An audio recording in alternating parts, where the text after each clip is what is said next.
Vamos lá, resolução 218 de 73.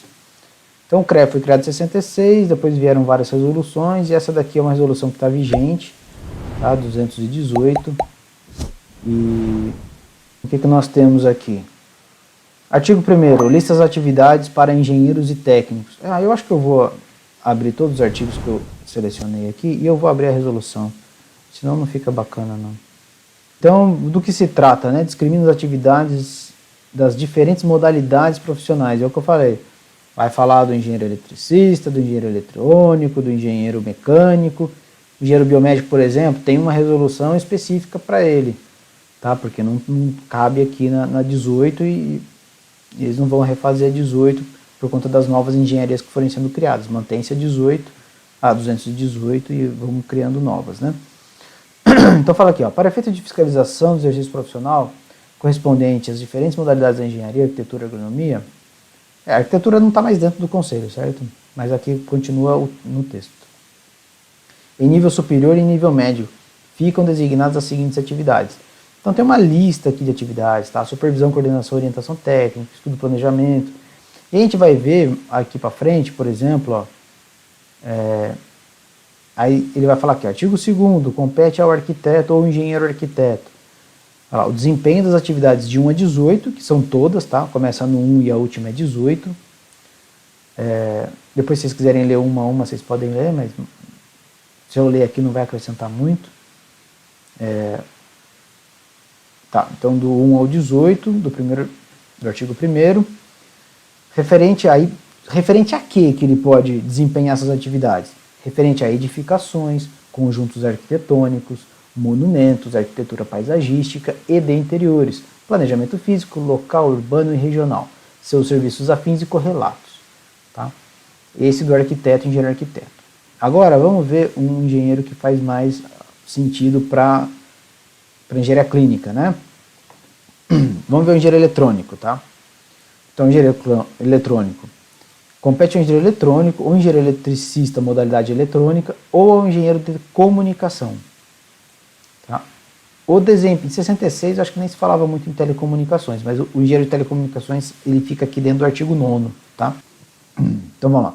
O desempenho das atividades de 1 ao 8 do artigo 1º, referentes a materiais elétricos e eletrônicos, equipamentos eletrônicos em geral, sistemas de comunicação e telecomunicações, sistemas de medição e controle elétrico e eletrônico, seus serviços afins e correlatos. Então esse é do engenheiro eletrônico, tá? Então você vê aqui, né, materiais elétricos e eletrônicos, equipamentos eletrônicos em geral, ou seja, qualquer equipamento que for eletrônico, o engenheiro eletrônico pode desempenhar atividades. E quais atividades? Aqui estão lá no 1 a 18.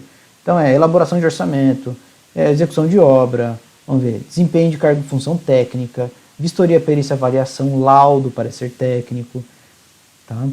Então, vamos ver o do engenheiro mecânico, por exemplo, que é o 12, né? Se não me engano. 12, ó. Compete ao engenheiro mecânico, ou mecânico de automóveis, ou mecânico de armamento, ou mecânico de automóvel, ou mecânico industrial, modalidade mecânica. Os desempenhos das atividades de 1 a 8, de 1 a 18 do artigo 1º, referentes a processos mecânicos, máquinas em geral, instalações industriais e mecânicas, equipamentos mecânicos e eletromecânicos, veículos automotores, sistemas de produção, de transmissão e de utilização de calor, sistema de refrigeração e de ar-condicionado, seus serviços afins e correlatos. Ou seja, o engenheiro eletrônico não vai se meter nas atribuições do engenheiro mecânico e vice-versa, né? E uma coisa que é importante também, algumas coisas aqui elas podem às vezes se misturar, né? Hoje em dia um equipamento mecânico tem muita eletrônica, então existem aí algumas dúvidas e aí o conselho precisa se reunir, geralmente as câmaras se reúnem para deliberar sobre essas questões mais modernas que não estão previstas. Então a gente pode fazer, por exemplo, você é um engenheiro, sei lá, uma empresa quer te contratar para ser responsável técnico de uma assistência técnica X. E aí, será que eu posso? Né? O ideal é sempre perguntar antes para o conselho. Você vai submeter uma pergunta formal para o conselho vai se reunir e vai verificar se as suas atribuições, o que você já estudou, se você pode ser responsável técnico por aquilo que você está se propondo. Deixa eu ver se tem dúvidas aqui. Por enquanto não, seguimos do mesmo jeito então. Ok? Vamos lá, engenheiro, só o engenheiro eletricista aqui, só para... e é importante também ter uma outra coisa. Por exemplo, o engenheiro biomédico, por exemplo, né? Ele vai ter aqui competências do artigo 8º específicas para equipamentos médicos. Por quê? Vamos supor, o engenheiro biomédico pode fazer um laudo, sei lá, de um radar, né? Um radar aeronáutico mesmo? Não pode, né? Apesar de ele ter conhecimento em eletrônica, né? O radar é um equipamento eletrônico, talvez tenha algumas coisas mecânicas ali, mas eu acredito que ele é mais eletrônico. Ele não tem esse conhecimento no currículo dele, né? E talvez um engenheiro eletrônico formado de maneira básica também não possa, né? Porque não viu isso, não teve essa eletrônica de radares na grade. Tá? Então vamos seguindo aqui. Então vai falar, né? Eu coloquei aqui artigo 7º de engenheiro civil, artigo 8º de engenheiro eletricista, e por aí vai. Do artigo 23º fala do tecnólogo, depois tem uma resolução específica para os tecnólogos, né? E do artigo 25 vai falar do desempenho das atividades profissionais compatíveis com o currículo da graduação. Isso daí que a gente estava falando agora. Vamos ver onde é que está isso, artigo 25, né? Olha lá. Nenhum profissional poderá desempenhar atividades além daquelas que lhe competem pelas características de seu currículo escolar, consideradas em cada caso. Apenas as disciplinas que contribuem para a graduação profissional, salvo outras que lhe sejam acrescidas em curso de pós-graduação, na mesma modalidade.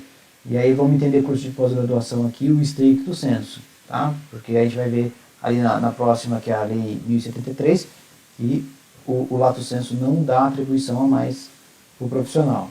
Tá? Mas é claro, é sempre bom consultar o conselho. Tá? De repente você fez uma pós-graduação, teve uma disciplina grande, sei lá, de instrumentação, por exemplo, sei lá, 80 horas de instrumentação, eu gostaria de poder desempenhar atividades dentro da instrumentação.